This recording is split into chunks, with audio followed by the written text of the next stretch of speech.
Om Shanti.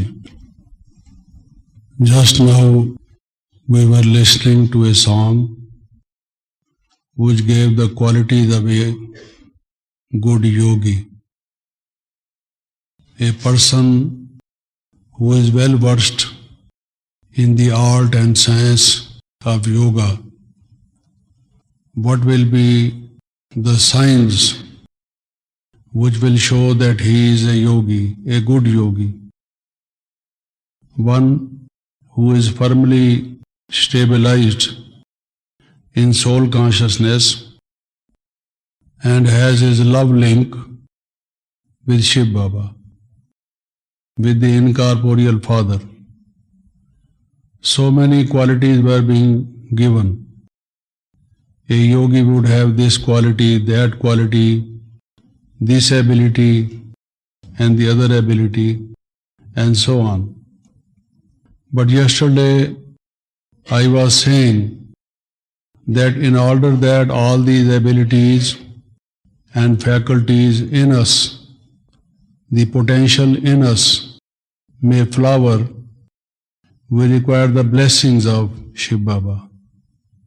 Without his blessings, without his grace, without his kindness, his mercy on us, his special help to us small children who are caught up in the whirl of Maya and who have got stuck up in the mire of the negative forces, we will not be able to attain our absolute stage, the most brilliant, the most shining stage.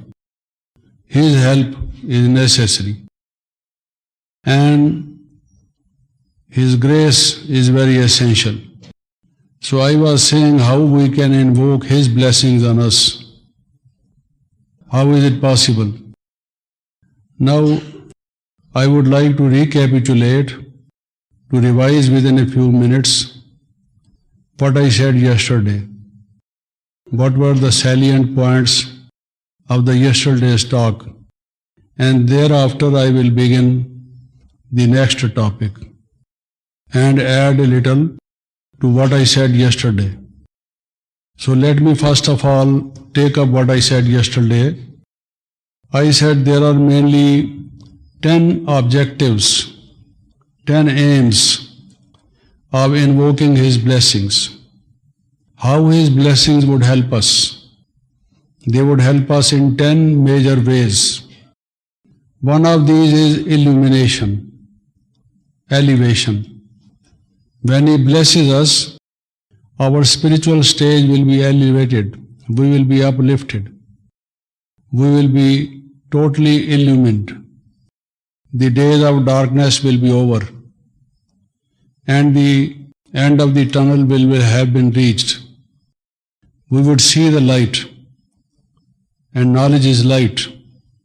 So that will be our stage. In order that we may be able to have that stage, his blessings are essential. The second is that we have some potential, some talents. In order that those talents, that potential may flower up fully, his blessings are essential. And the third I said is transformation. We want to transform ourselves. There is some kind of negativity in us, negative thinking, negative outlook, negative attitudes, and we are very much caught up by these negative forces. And in order that we may be able to counter these negative forces, what is essential is that his blessings be on us. So without it, our transformation would be very slow. Sometimes we will find that we are not making any progress. In the initial stages, when he helped us, we were making rapid progress. But thereafter you will find that the progress is like an ant's pace, very, very slow.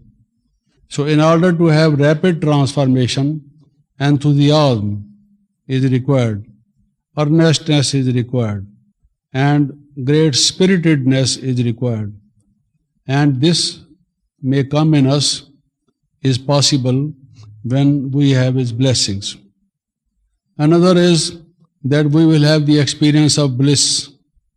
Bliss is the highest prize of life. It is the highest attainment. It is more valuable than even the sovereignty of the golden aged world. That experience of being linked to Shiv Baba, the soul in union with Shiv Baba, the soul meeting the incorporeal God, when there is no intruder in between us, when we are face to face with that truth. The body is away from us, we are completely detached from the body. We feel that we are incorporeal soul. This corporeal form, the feeling of this is almost vanished. And then we experience that consummating experience of Shiv Baba. And we have purity in us. So that kind of experience based on our purity, our sincerity, our devotedness, and our love link, deep love link with Him, leads us to have that very beautiful, very precious, very elevated experience, which is generally known as bliss, supersensuous joy. It is some kind of a feeling which does not come through our sense organs, but it is the direct experience. So that is possible when He blesses us. And then we will have clear vision. Clear vision when there are different situations facing us, what we should do, what we should not do. That is the main question which was raised in the Gita. The whole Gita discusses this, to be or not to be, what to be, what should we do, and what we should not do. Do's and don'ts, they are the pivotal point, the central point of all religious scriptures, of all religious talk. So, we will not be required to ask again and again what to do and what not to do. Ultimately, when Arjuna had attained the whole Gita knowledge, he said, Nashto moha, smritir labdha, gata sandeha. Now all my doubts are gone, and I have attained stability of the soul consciousness. And I know what to do and what not to do. My Lord, my Father, I will now obey you and do your commandments. I promise, fulfill what you demand of me. So that stage is reached when clear vision, clear judgment is there. Without that, we may falter, we may commit mistakes again and again, and that may further add to our karmic account. And then wisdom would dawn. When His blessings are on us, we will make wise decisions. We will have that ability whereby we will be able to judge things clearly, and we will be able to do what is required by Shrimad, God's commandments. And we will have foresight as well as insight. These two sides are very essential. Without that, a person is spiritually blind if he hasn't got the insight and the foresight. And I would also say the hindsight. If these three kinds of sights or visions are not there, the person is semi-blind or fully blind. And he will open our eyes. Our third eye will have been opened. You see, the divine eye will be opened. What is what? Who is who? Where it is, when it is, how it is. Everything will be clear. The eye having been opened. So these sights will be available to us. And then we will become better instruments. Each one of us wants to become an instrument of God, in order that we may also be able to make little bit contribution towards harboring that golden age. And in order that we may be efficient, fit instruments, His blessings are essential. So, and then there will be touchings. What in our technical language here, the BKs generally say the touching, the intuition, the divine thoughts which Shiv Baba speaks to us. Sometimes you will find that a thought has suddenly come to your mind, and this is not the result of your thinking. You did not apply your mind to it. Maybe that even your own ideas are opposed to it, but you will find it is very brilliant, very golden, very comforting, and it is full of purity. It empowers us. It is from the above. A divine touching, we call it. So these are some of the things that would happen when we will be having His blessings. Now, the other thing which I said was that all these blessings are our birthright. What do I mean by birthright?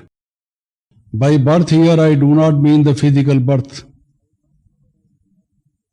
By birth I mean here the spiritual birth, dying of the old and becoming new, newborn.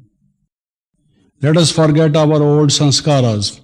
When a person has died and after the cremation or the burial of the body, the soul takes another incarnation, and in the new body it has forgotten its old relations, its relatives, the events of the past. Some say that these are remembered for the first 3, 4 or 5 years.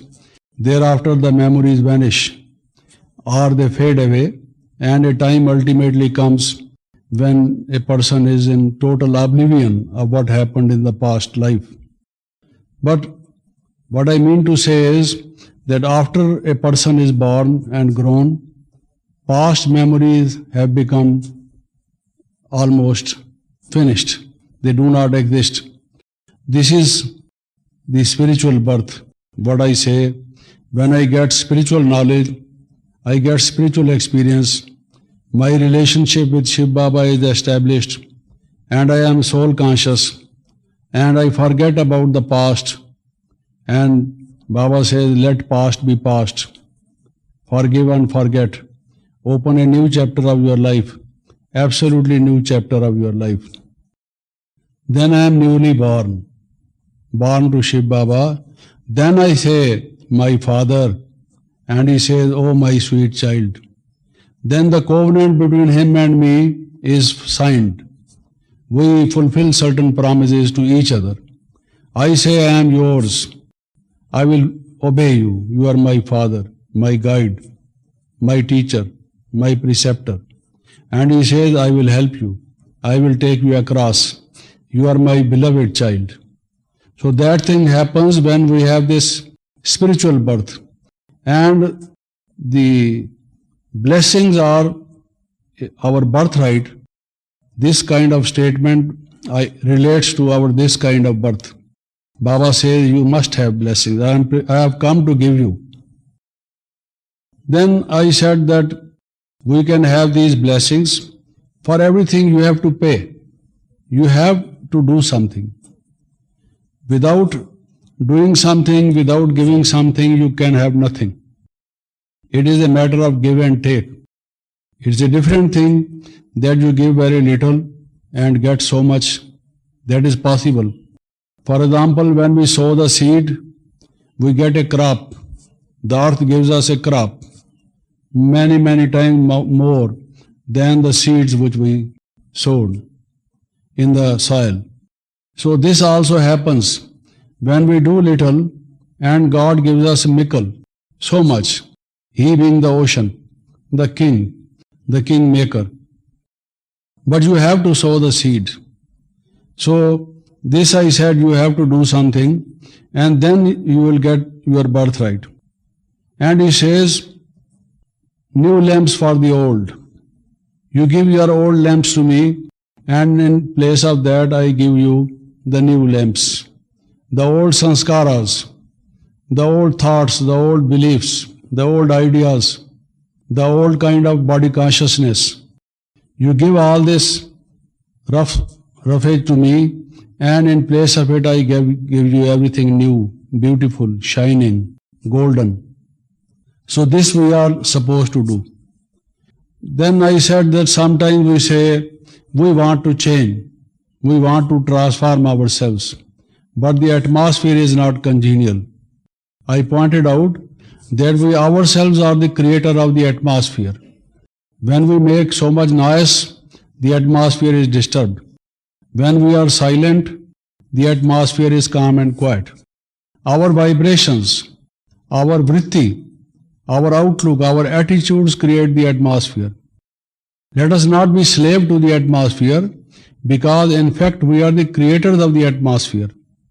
So no excuse can be there, and there can be no complaint against the atmosphere. It, on the other hand, depends upon us to create the new atmosphere.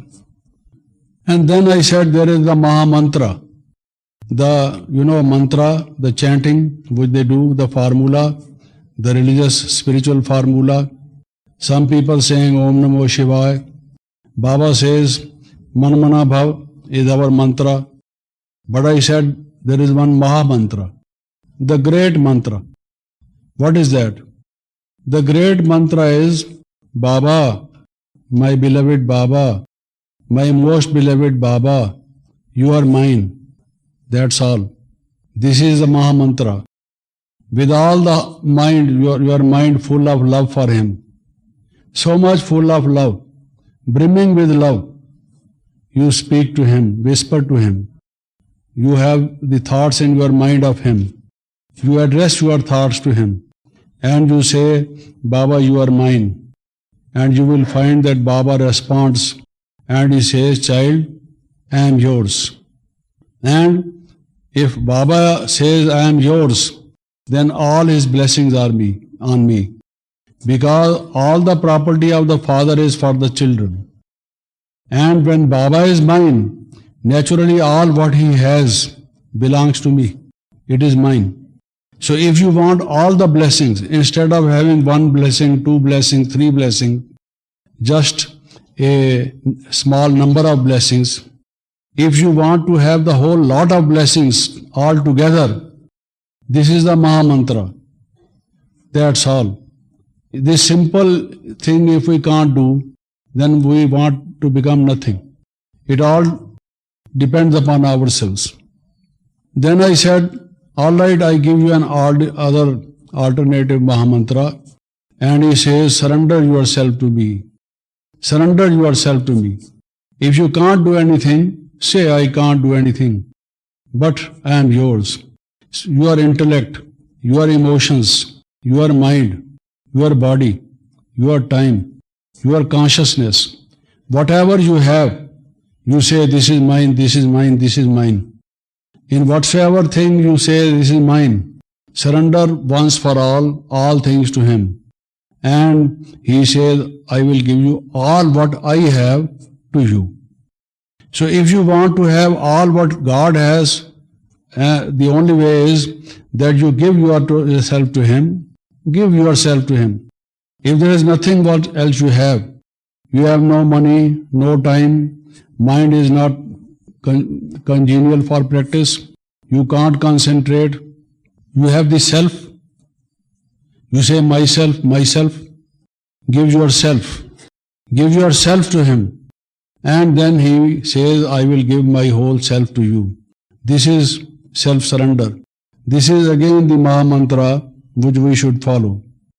Now what you do if you can't do any of the things?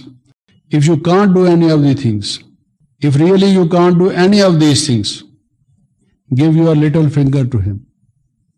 The child gives a little finger to the father, and the father takes his little finger in his hand. So both go side by side. The father becomes responsible for the child because the child has given his little finger. How little is the finger of the child? That tiny tot, very, very small, slender, this finger, he gives it into the hold of the father. The father catches him firmly, and if the path is not smooth, if there is a storm, if there are some obstacles in the way, the father is responsible because the child has given his finger. So just giving your little finger to God is enough. You can't do anything, I say again, you can't do anything. People sometimes ask, I am surprised, you can't do anything. I say, no, I can't do this, I can't do this, I can't do this. Okay, give your little finger to him, and he will give your whole hand to you. Take your little finger in his hand will be on your head, he will bless you. He takes the whole responsibility. If you don't give your responsibility also to him, do whatever you like, you see. There is no other way. So, if because the philosophy is full of ifs and buts. People say, if there is a nuclear war, there will be destruction. If. But, whether there will be war or not, we say, but there will be war. So if there will be war, there will be destruction. We say but, and they say if. So the whole question is of ifs and buts, you see. Similarly in this, if anything cannot be done, at least you can be faithful to him, can be loyal to him. He blesses you so much, gives you so much. All these precious gems of knowledge, all these virtues which are very, very valuable. All these thoughts, the practice of meditation, which brings you so much peace. He has already given you all these gifts, these blessings, and you are thankful to him, or you are a thankless person. There are certain people whom we give so much. Every time we give them. When they meet us, we give them flowers, gifts, souvenirs, cards, greeting cards. Every time we give them. And if those persons are thankless, how do you feel? How do you feel about them? You should say, he is a thankless person, you see. So, at least if we are thankful to God, are we thankful to God? Or we are thankless to God? So, if we are thankful to God, faithful to God, and sincere to God, even then He will bless us. And then I had talked about Hujjat and Mahabbat. He says, if you love me deeply, then your path will not be as strenuous, as hard. You will not have to do hard efforts. I will make it easy for you. What you do in your case, if you love someone, you are prepared to do everything for him. You make all the attempts that that person whom you love should not face any difficulties, any problems, any discomforts. You want to make his life as comfortable as within your means as it is possible for you. This is a sign of love. And you are experienced that love between brother and sister, love between husband and wife, love between son and father.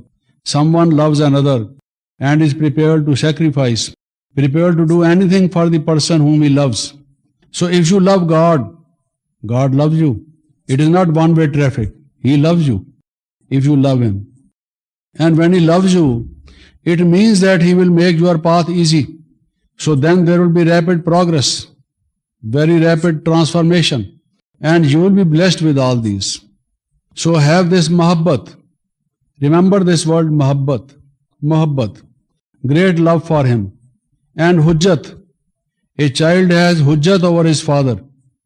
The father must do when the child is adamant. And he says, Father, you must do. Tomorrow is my birthday, I want a motorcycle. You must get me, you see. And father can't say no, you see. So have that hujjat and mahabbat on him, God, and you will get all his blessings. And I want to add a few more things. One is the deep yearning. The deep yearning.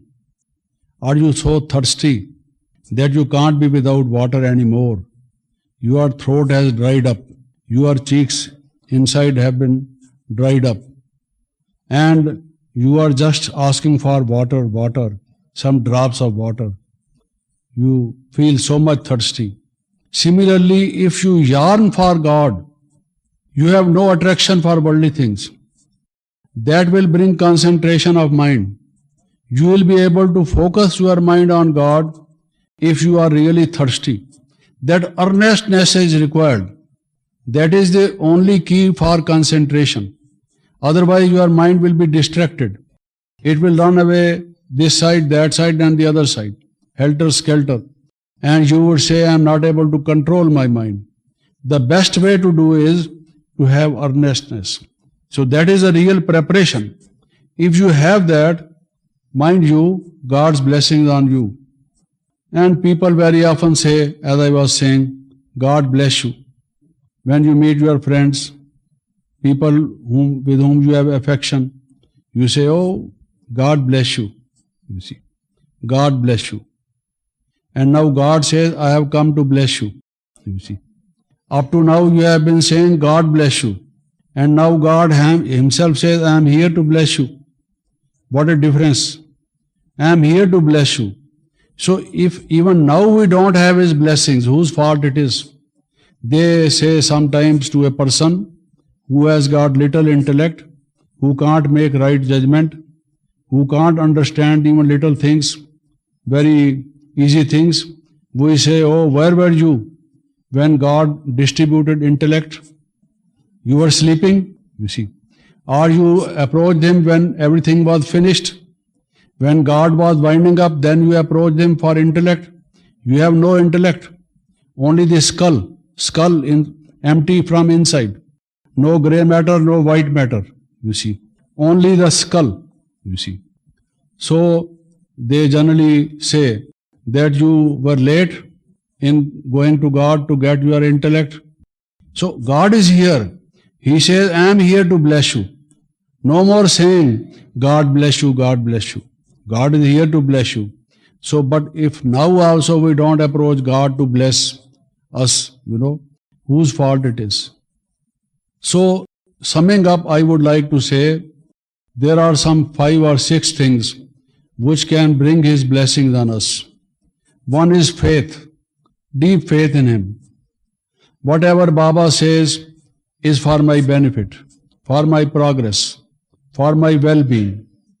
In that lies my betterment. You see, I have full faith. There is no even pinpoint, margin for faith, for absence of faith. So full faith. Baba says, Nishchay Atma Vijayati. Those who have got complete faith, they are victorious. They win the war. You see. So all your war against Maya will be over and you will be victorious. If faith is there, that will bring blessings. Faith, love, service, devotedness, and obedience. If we have these qualities, rest assured, I say again, you are blessed. You will be blessed. Any person who has these qualities is already blessed, because very few people have got these bright qualities. So the very first sign of being blessed is to have these qualities. And if you have these qualities, God will shower all His blessings on you. He cannot remain without doing this. His act, like the rain drops which fall from the clouds, God will rain upon you all these blessings. I repeat again, the love, deep love for God, faith, service, obedience, and devotion. If we have these, we are blessed. Like the Sermon on the Mount, they say, blessed are the poor, for there shall be the heaven. Blessed are such and such, Christ's Sermon on the Mount. I say these are the keys for blessings. Now this is about blessings from God. Similarly, blessings from the seniors, who are near to God, who have been blessed by God, who have been given certain abilities by God, certain powers by God. Those who have sacrificed their life for God, in His service, in His obedience, who have sacrificed so much, who have, experienced so much of trial and difficulties. Now, those who have come near to God, they also have the power to bless you, each one number-wise. But in order that they may bless you, the senior dadis, the yogis, real yogis, tapasvis, they also can bless you, you see. Because after all, they are the instruments of Shiv Baba. Shiv Baba has vouchsafed certain powers in them. You can bless. Now again I will say, if toward the seniors also, you have the same thing. I repeat again, the love, the faith, the service, the obedience, the devotion and regard, respect and regard. If you have these towards them, they will also bless you. They can't be without blessing you. And finally, before winding up, I add one more, that bless others. You bless others. After all, you are also yogis. You are leading a pure life. You have been practicing meditation. You have done renunciation. You have given up so much of negativity. You have now come closer to Shiv Baba. You are in the divine family. You are real Brahmins. You are great souls. Baba says each one of you is special. You can also bless. Never, never hate anyone. Never think ill of anyone. Never have jealousy or anger towards anyone. Let all be blessed.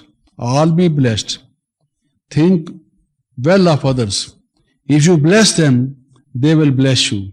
So you will have the blessings of everyone. Not only Shiv Baba, not only seniors, but in order that others all may bless you. This is the way. So this is where I close this first topic which I took yesterday.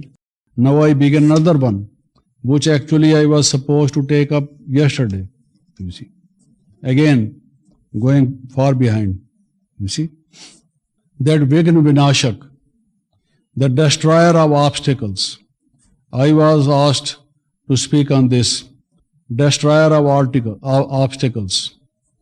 And today I tell you certain things, and I think nothing will be left. All obstacles will be destroyed. If any obstacle comes in your way, you will find the way in this, you see. It will tell you what to do. Like you have, you see, telephone directory, and you want to find out somebody's telephone number.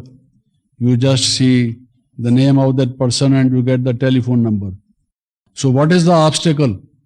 Today I will tell you what are the obstacles, at least the major obstacles, and what are the remedies.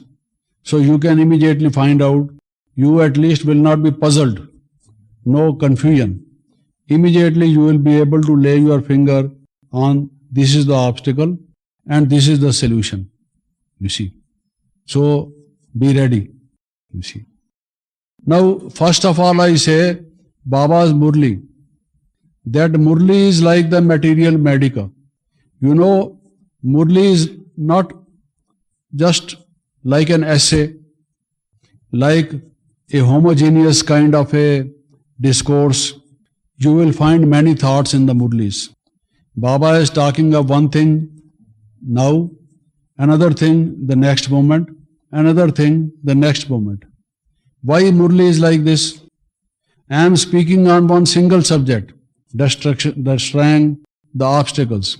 Baba does not speak in one Murli on one subject. He speaks on so many subjects. Why? The reason is that the Murli gives the solutions to problems. And there are so many children who have so many problems. So Baba has to answer them. How many letters he can write? You see. How many faxes he can do. So this Murli is full of all those solutions. It is like the materia medica. You know, you go to a doctor, they have a book. For this disease, this is the medicine. So Murli is like that. So you will find that your problem is discussed in today's Murli. This is Baba's response to you. When you listen to today's Murli, keep your problem before you if you like. And then you will find Baba has said something about it. This person will think Baba has said about my problem. That person will say Baba has talked about my problem. That person has said Baba has talked about my problem. Therefore, there are disjointed sort of thoughts in Murli. One Murli, so many solutions and so many problems discussed, one after the other. And some of the problems are not discussed. In one Murli, all things cannot be discussed. You won't be able to read. After all, you have to go to your office. You have to work at home. If the Murli is, you take 12 hours to read, then all problems will be solved. But Baba has to give Murli from 6:30 to 7:30. Within 1 hour, he can give a particular number of solutions. Not all the solutions and all the problems. Therefore, wait for today. Maybe your problem will be discussed tomorrow. Come again to the class. Don't miss the class. You see. Because your problem Baba is going to take up. Wait for this. So, that is the first thing you must pay attention to. Then, I say, one of the things which helps us to solve the problem, the first thing, as a matter of fact, is our approach. If our approach to the problem is wrong, there can be no solution. Now take the case of overpopulation. People are trying to solve this problem of overpopulation. Their approach is not correct. Therefore, the population is growing. And they say there will be population explosion. There will be population explosion if it goes on like this. And now they are talking of cloning. If cloning also takes place, then so many people man will stand upon another man's shoulders. There will be no place upon the earth to stand upon. You see, what will you do? So that the approach is not proper. Somebody makes the bombs. Another one wants to make more powerful bombs. Then the enemy, when they come to know that this country has prepared very powerful bombs, they ask their scientists to make still more powerful. And this race goes on. And this is not the proper solution. War never solves a problem. So the approach is wrong. They think that by having more and more military power, the weapon power, they want to have the arms race, nuclear race, and this will destroy both of them. This is the solution for not solving the problem. If you want to destroy the world, it is for that. You see. So the approach is wrong. So the first thing is approach. When the problems are there, your approach should be proper. Unless or until the doctor is able to diagnose the disease properly, how can he treat the disease? He has to have, first of all, the holistic approach. Nowadays, the medical people talking of holistic health, you see. Earlier, they were just taking notice of only a disease in some part of the body, not thinking that the whole body is one whole, connected, and therefore we must have a holistic solution. Nowadays, also talking of holistic education. Everything holistic, you see. So in this case also, we must have the proper approach towards the problem. Now, in bhakti, in the path of bhakti, they also wanted to conquer Maya, to be liberated from Maya, to be liberated from the negative forces. They also wanted salvation, redemption. But the approach was wrong. They did not want to fight Maya, you see. They, on the other hand, felt defeated, totally defeated, depended totally upon God. Oh God, oh God, oh God, liberate us. Vishaya vikar mitao, paap haro deva. They would say, oh God, you liberate us from our vices. You see, liberate us from our vices. So you want to stick to your vices that God should liberate you. You see. Now, you have also to do something, because the law of karma is, as you do, so shall you reap. The doer reaps. If you want happiness, you have to do something so that you can have happiness. Now you have done something so that you are unhappy. Therefore, you are to do something which reduces or eliminates your wrong ways. So in bhakti, they had the defeatist mentality. And anyone who has defeated the mentality, he has lost the battle already. He cannot win.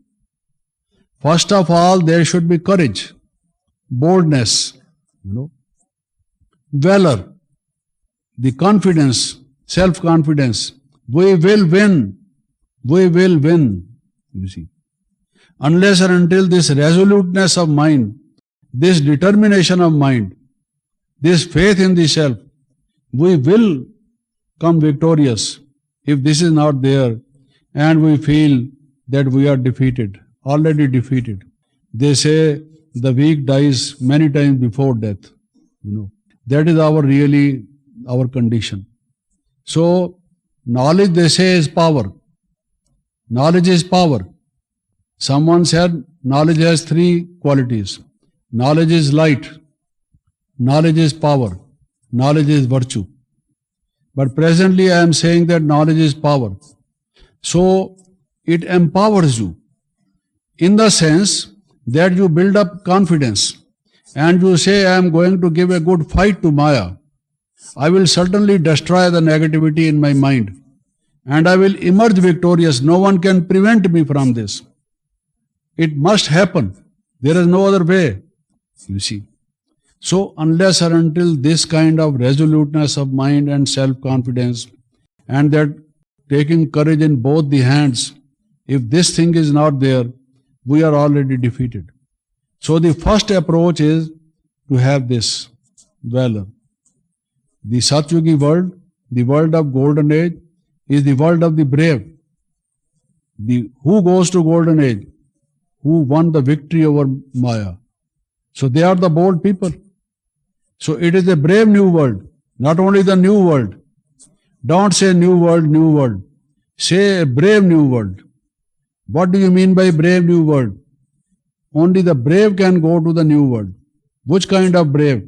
Those who can fire, who can use the guns and the cannons or the weapons, the nuclear arms? No. Those who have got the strong willpower. We must be completely pure. We are going to win a victory over Maya. And who really give a good fight to Maya. Those people, you see this approach, no defeatist approach. And secondly, you must think therefore that willpower is the greatest weapon. Ultimately, America, USA had to come back, you see, from Vietnam. Why?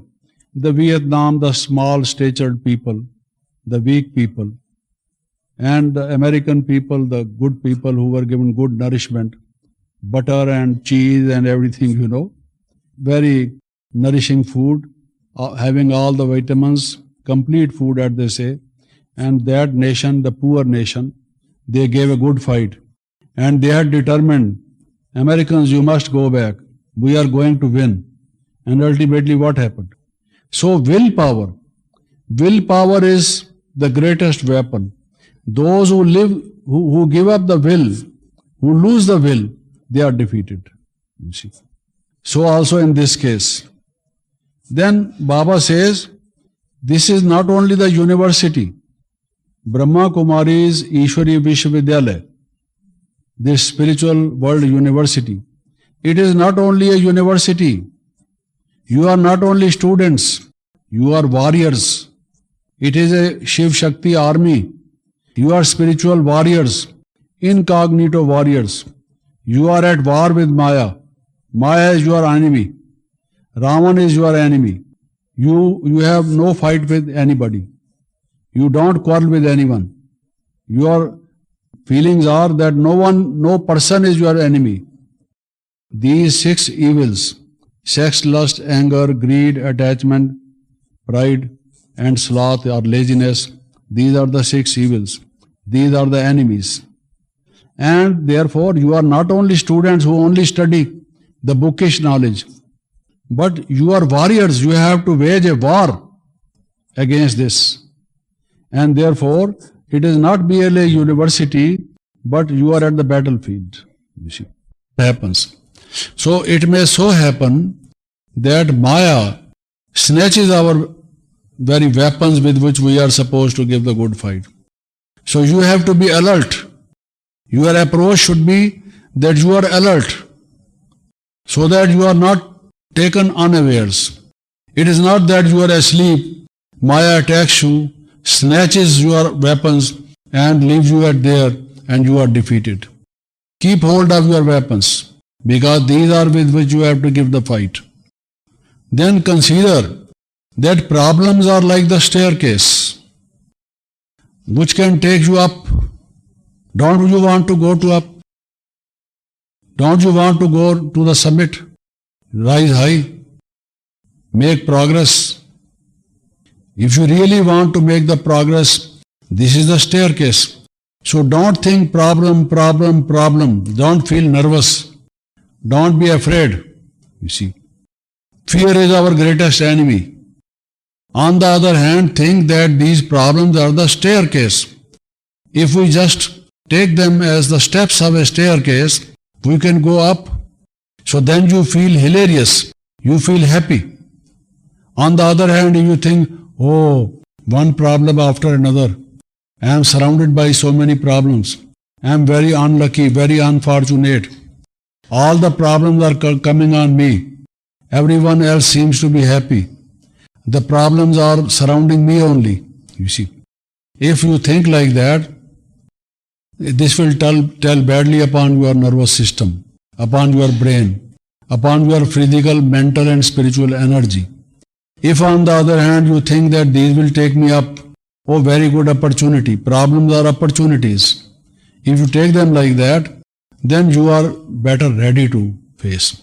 Mentally prepared, you see. Then Baba says this world is like a drama, eternal drama, which repeats every 5,000 years.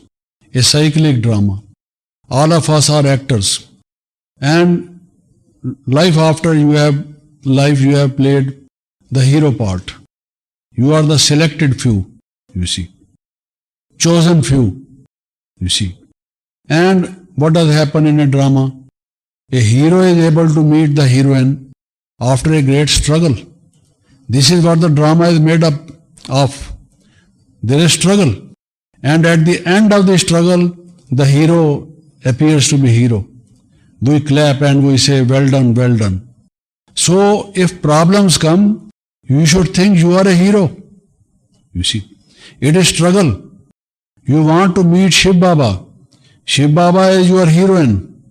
Or he is hero and you are heroine. You see, the other way around. So the struggle in this drama is a must. You see, you have to face this struggle. So think like that. So the approach should be, the idea should be that the problems, the obstacles, the difficulties, the hurdles are blessings in disguise. They are blessings in disguise. You are asking for blessings. These are also blessings.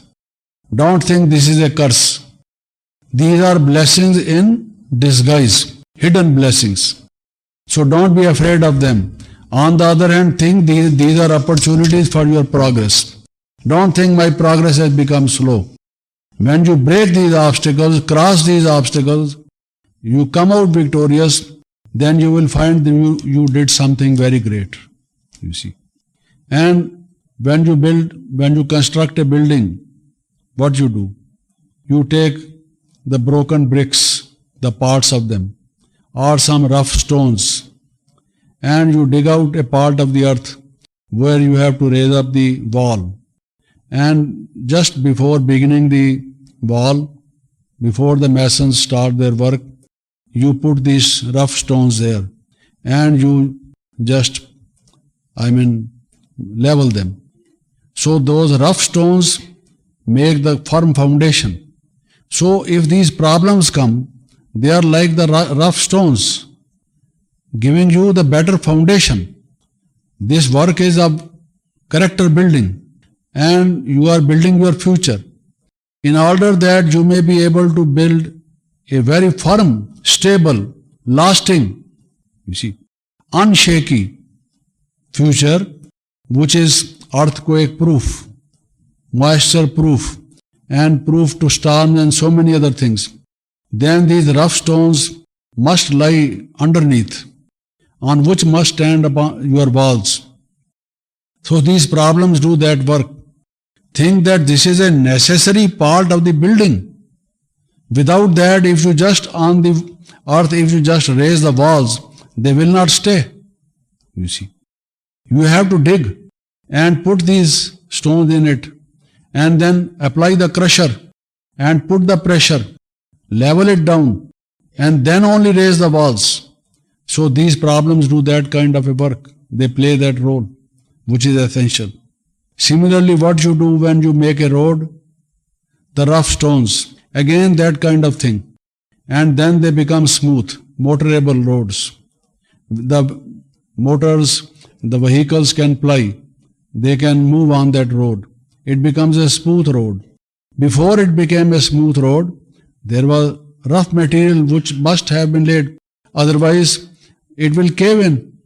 When heavy vehicles go on that road, if there are not rough stones underneath it, it is not pakka made, firm thing, then what will happen is there will be landslides, the road will cave in, and there may be accidents. So that was essential. So think that these problems are the pavements, they are paving your way, your road towards your goal. On this you have to move, They are essential in order that the road may be ready. Without making the road, how can you reach your goal? The road is necessary, and for the road this rough material is necessary. So these problems are a necessary part of character building. It is a must have that kind of approach. When a person plays cricket or football, he welcomes the cricket ball in order that he may hit it. He is not afraid of the ball. Oh, it may touch the wicket and he may be out. No, he is ready to give a good hit. Similarly, the problems are like the ball, and you are a player. So Baba has been giving this kind of analogies. You have therefore to make a good hit. So think that these problems are like the balls. You give a good fight, give a good hit. You must become a good player, And then, when you do all this, Baba says, victory is your birthright, this spiritual birthright. Then this tilak, this sign, this mark on the forehead, where the soul is located. Baba says, I apply this. Why? To tell you that the soul is here, and this soul is victorious. Always remember, Baba said, victory is your birthright. No one can snatch my birthright from me. And they say, vigilance, eternal vigilance. Eternal vigilance is the price of freedom. That is the general saying. Eternal vigilance is the price you have to pay for the freedom. If you want to be liberated, you must keep alert. Vigilance must be there. So be alert. Don't sleep over it. Don't think that you are going to be defeated. You will have certainly the victory. If you are a student, not a warrior, okay, you perhaps have such a nature, very amiable nature, very sweet, harmonizing nature. And when we talk of war, the battle, the boxing, the hitting the ball, and so on, it is not according to your nature. You may think, no, I am just a student. Okay, you are a student, not a warrior. Alright? But a student also has to pass certain tests. So, what I was saying was that even as students, in order to do assessment of our learning, how much we have picked up from what we have been taught. Tests are essential. They give us an appraisal of our status, of how much we have achieved in terms of our education. And not only they do that, knowledge is theoretical as well as practical. Theory and applied knowledge. So these tests are practicals. As in science, you learn physics, chemistry, biology, botany, other subjects, and theory is there. You are given in the classroom. Then you go to the field or to the laboratory. You take up your apparatus or the required material, and then you experiment with it. And that is the applied aspect of knowledge. So these tests are the applied aspect of our knowledge. For example, in our classroom, in our daily classes, we are asked to be tolerant, to have patience, to have satisfaction, contentment. Now when situations which are adverse to these qualities come, ye shake our stage, then the question arises, how much tolerance we have been able to achieve. What is the degree of our patience? Are we really contented with whatever we have, or what the way we are going, and so on? Or we are always disgruntled, dissatisfied, complaining about others, and always feeling in our mind unhappy, just looking on what we don't have, rather than ever thinking of what we have. So these have to be checked. And in order to check these, the problems come. They tell us in what light we are, how deep in the water we are.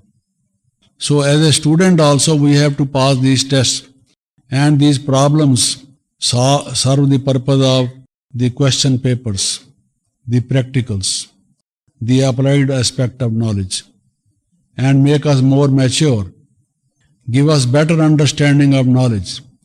When we see it with our eyes, when things practically happen in our life, they take the form of events rather than just past stories of others.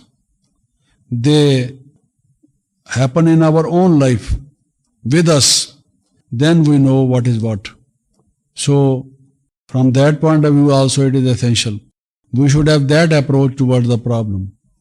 So this is the first point, of which I have given you so many sub-points. This is what I call the approach. All these points which I have been giving up to now, they give you the proper approach to the problem. One or the other approach is essential towards your problem. The second is stability. Stability of the mind. Your sthiti, Baba says sthiti, your spiritual stage, the stability of your stage.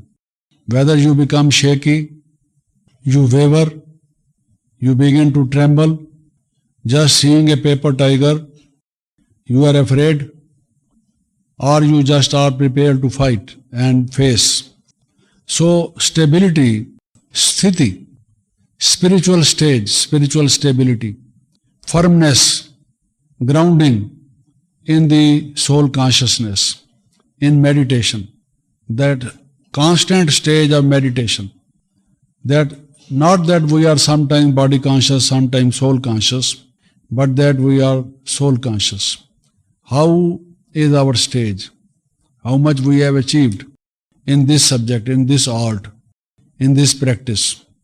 So instead of being afraid of the problems, just check up your sthiti, your mental and spiritual stage, because that will enable you to cross all those hurdles and obstacles. That self-confidence and stability. But the stage of stability depends upon the stability of your consciousness. The stage of your spiritual and mental stability depends upon the quality of your consciousness. What kind of consciousness you have?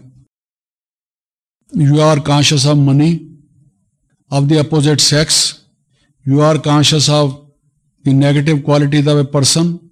You are conscious of negative things.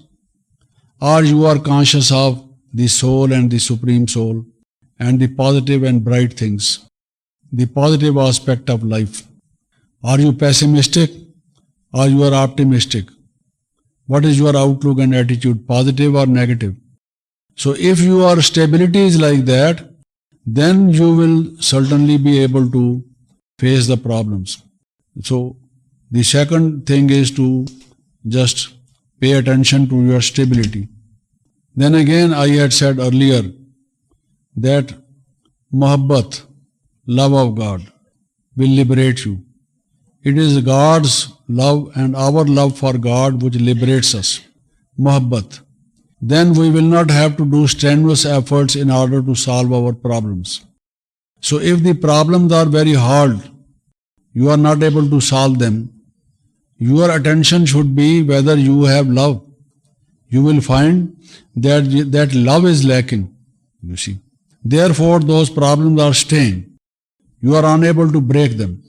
You are unable to cross them. You are short of energy, stamina. It is because you are short of love towards God. Now, then stability comes from remembrance, as I said. If I remember Shiv Baba, then my mind is stable. Now, these are the two abilities, remembrance and forgetfulness. Everyone has these abilities. We forget certain things, we remember certain other things, but we are using wrongly. Things which we should forget, we remember them, and the things which we should remember, we forget them. Now this remembrance, not of Shiv Baba and not of ourselves as souls, and remembrance of certain other things is the real problem. There is no other problem apart from this. For example, some people have said that all the problems in the world, you see, somebody has compiled a comprehensive list. An agency of the United Nations has prepared some kind of a directory. The world is faced with these problems. There are some thousands. But of all those thousands of problems, man is the problem. The real problem is man, because all those problems are created by man. If you make man, the divine man, characterful man, you see, who has got those values and virtues in the life, then these problems will be solved. So man is the problem. And similarly, our wrong remembrance and wrong forgetfulness is the problem. You will find we forget certain important things, do certain useless things, remember certain other things. Now, what kind of remembrances are the negative remembrances which create problems for us? I will briefly mention some of the major wrong things which we remember, which actually we should not. These are the bitter remembrances. They give us a bad feeling. They make us unhappy. We lose our energy. For example, someone does not cooperate with us. We have been helping. We have been cooperating with that fellow.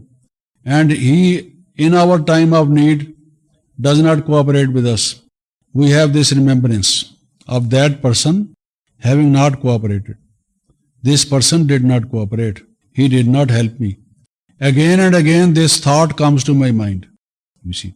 So it is pricking like the thorn into the flesh. This idea, this remembrance is pricking into my conscience, my mind. He did not help me. He did not cooperate with me.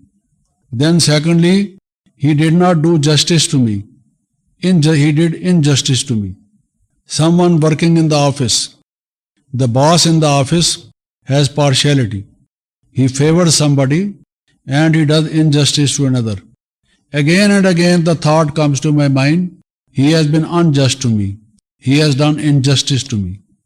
So instead of Shiv Baba coming to my mind, that person, the picture of that person comes to my mind again and again. And I remember this person has done very wrong thing.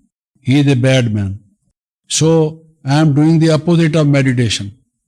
Instead of saying Shiv Baba is blissful, loveful, peaceful, so on, I am saying this person is unjust, bad, though and so on. I am remembering that bodied person in the negative way. So doing injustice. Then somebody has deceived me, cheated me. He has done false promises to me. I depended upon him and ultimately he failed me. He did not fulfill his promise. So that comes to me, what kind of man he is. Look, he is very strange. He said he will do this, he will do that. I depended upon him. And when I came back, nothing was done. He was sleeping. He was snoring, deeply asleep, as if nothing is to be done. I depended upon this man, you see. Lazy man, I would say lazy man. So on and so forth. So, this kind of thing, that he deceived you, made you false promises. Then someone neglects you. You also have some ability. You could play a role. You also have some merits. There are certain things which could have been entrusted to you. You should have been given some responsibility. You should have been welcome. You should have been offered participation. You should have been asked to join them. But they neglected you. Oh, they neglected me. As if I know nothing. I could not do anything. They are selfish people. They want their own name and fame. They totally forget me. You see. And then they say they are my friends. And so on and so forth. This storm of negative thoughts comes into my mind. Again and again I say, they have neglected me. They have rejected me. Life is not worth living. Just see my friends, my relatives. I am forlorn, I am alone. Nobody loves me. They don't care for me. They never even invite me. You see, on occasions, they never remember me. Never there is a telephone call from them. They did not send any greeting to me. You see, at least they could have sent a New Year card to me. Nothing. So rejected. And rejected, having this feeling, I feel dejected, you see, unhappy. So this kind of remembrance, oh, they did it. Okay, they did it wrong. But remembering, you are prolonging, you see. Their wrong act, you are giving more duration, you see. It is a 1 minute act they did, and you are making it a lifelong remembrance, you see. Just trying to pierce pins into your own body and making yourself unhappy. If they did it, it is their wrong. Have self-respect. If you can do something, never mind you do whatever you want to do. Do something so that they recognize that you are also a talented person. Instead of doing something, you are just thinking why they did not do this, you see. So don't prolong your sorrowful moments by remembering the wrong thing. Then they misbehaved with you. Oh, among a number of friends, we were just enjoying a particular occasion and they insulted me. They talked ill of me and they misbehaved with me. They don't have any dignity. They have no sense of the dignity of the human individual. You see, I am a person and I have a proper place in my life. I am not depending upon them, not begging from them. Why should they have behaved with me like this? What wrong I did? Again and again I think like that because they misbehaved with me. So this kind of remembrance. Then if on the other hand you think that all these things, what I mentioned, some of them, there can be a large variety of them, but some of them I have mentioned, keeping in mind the constraint of time, you see. If you think they are really helping you, these factors, your attachment with all these people will be gone. Some people learn certain lessons the hard way. Shiv Baba has been asking us to give up attachment. We are not giving up attachment. Oh, he is our friend. my bosom friend, you see, my chummi. We have been friends from the very small age, studying together, living in the same street. We are closer even than our brothers. So I have attachment towards him. I very often think of him. I can never forget him. But now that this friend has insulted me, he has rejected me, he has done some kind of a false promise to me, my heart is broken. Oh, this is the world. Just see. Is this what is friendship? You see. So my attachment is gone. You have attachment with so many people. That is why you are unable to concentrate upon God. You are unable to wind up, to detach from all these directions and put your love only on Shiv Baba. Just focus your mind on Him. And in a hard way, when people rejected you, insulted you, misbehaved with you, and so on and so forth, then you know, in a difficult way, you learn your lesson. This world has become so bad, you see. Now this truth has dawned upon you, what the human beings of the Iron Age are like. And now you think, Shiv Baba, you are really my friend, you see. You always say, sweet children, I have often not obeyed you, but still you love me, you see. You are not demanding anything from me. I have done nothing from you, and still you love me. So my mind will deviate from the world, the material world, and be attracted towards God, towards Shiv Baba. So think, whatever has happened, all these things, they are the last kick of Maya, you see. So that now you are drawn towards Shiv Baba, and you are detached from that. It is a lesson.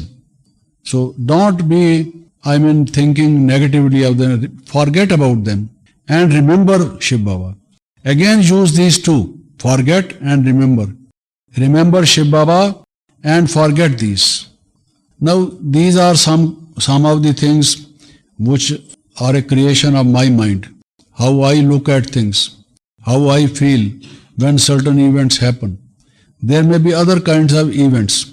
For example, there may be natural calamities.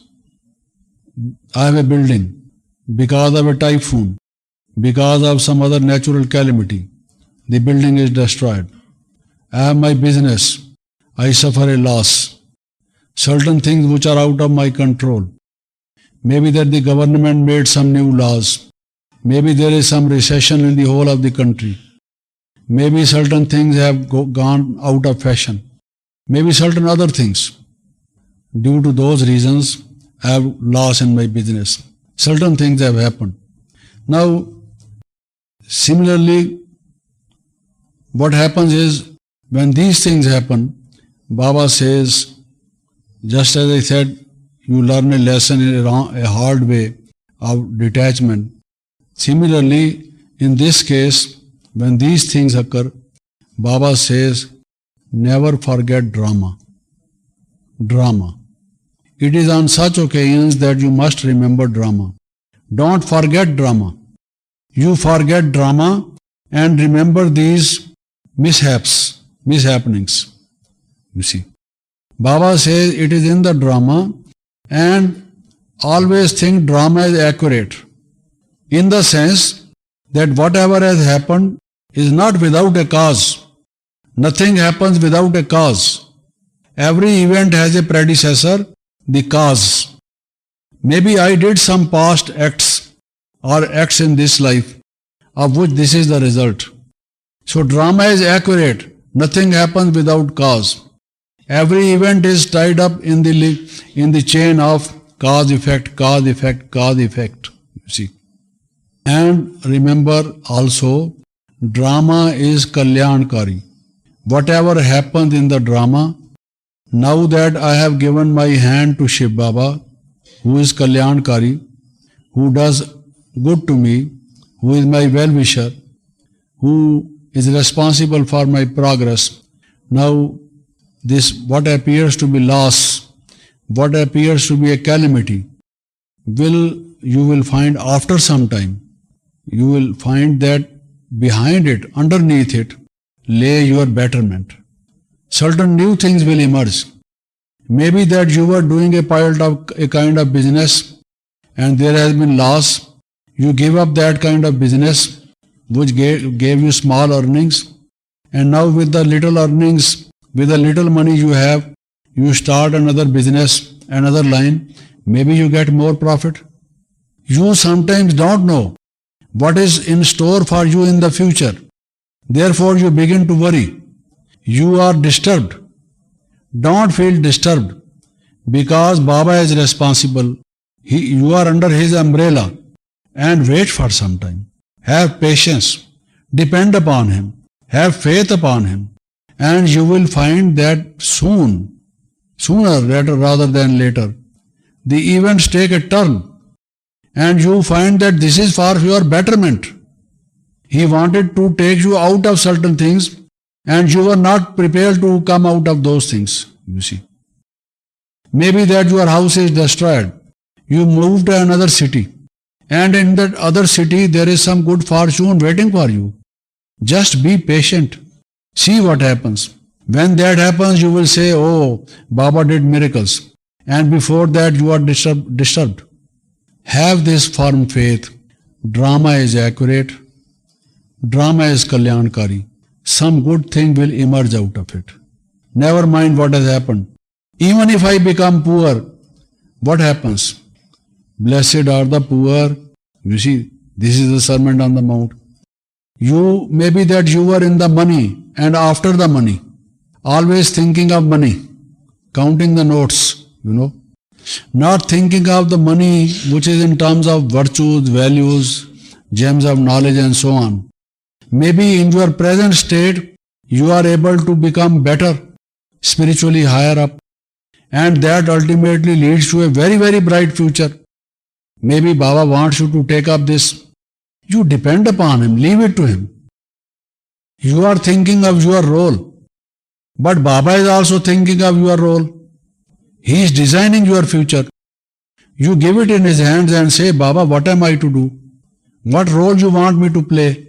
And you will find that he gives you a better role to play. So, have that kind of feeling. So, loss has already occurred. A house is destroyed. There is loss in the business or loss in some other way. You see, maybe in reputation or some other kind of grievous loss. By remembering it, you are prolonging it. You are losing the present precious time. Time is value. Your health is value. You see, they don't have any value. If you lose your health, your vigor, your stamina, you become a disabled person. You see, a diseased person. You have to be hospitalized. You have to spend all the more money on this. You are in a straitjacket. What will you do? And then you can't do anything. You are prolonging your difficulties, creating new problems for you. On the other hand, Baba says, put a full stop. Okay, finished. Past is past. Let me have new beginnings, a new thing, you see.